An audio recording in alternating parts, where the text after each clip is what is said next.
BRS party నుండి MLC కవిత గారిని suspend చేశారు.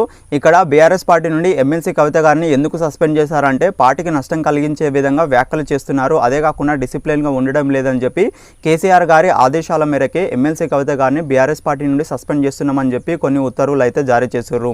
ఇక్కడ ఎమ్మెల్సీ కవిత గారు ఏప్రిల్లో బీఆర్ఎస్ రజతోత్సవ మీటింగ్ జరిగినప్పుడు అక్కడ తన ఫ్లెక్సీలు లేవని చెప్పి ఆరోపణలు చేశారు.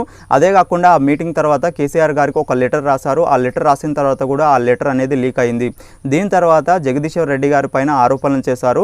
మళ్ళీ నిన్న మొన్న అయితే డైరెక్ట్గా హరీష్ రావు గారి పైన అలాగే సంతోష్ రావు గారి పైన ఆరోపణలు చేస్తూ వీళ్ళిద్దరు వల్లనే కేసీఆర్కి చెడ్డ పేరు వచ్చింది చెప్పి ఆరోపణలు చేసింది. అదే కాకుండా ఏ మీటింగ్ పెట్టినా కూడా కవిత గారు బీఆర్ఎస్ పార్టీని దూరం పెట్టి జాగృతి పేరుతో మీటింగ్స్ అనేది పెట్టింది. ఇవన్నీ చేస్తున్నదని చెప్పి కేసీఆర్ గారే డైరెక్ట్గా బీఆర్ఎస్ పార్టీ నుండి సస్పెండ్ చేయమన్నట్టు ఆదేశాలు అయితే చేసింది.